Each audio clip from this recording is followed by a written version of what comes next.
Hello, my name is Xavier Young, and I started Choicest Fruit at the start of the summer.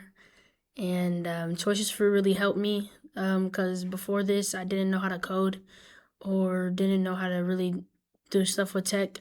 So they helped me a lot with my tech and coding and building websites and making new stuff, learning how to use GitHub, sorry, learning how to use a lot of things. And I just want to thank them for doing that for me.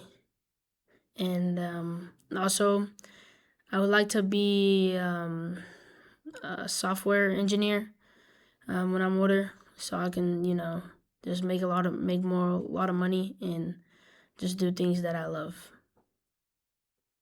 Yeah, it's like a practice website. So if you go to Addition, just type in the number and it gives you clues, or you can just ask for a hint, and it just says it's easy hint. So start with 7 count 1, so it's obviously 8, and next. You can reset your progress if you want to. You can go to subtraction, and there's an easy, hard, medium, and hard mode.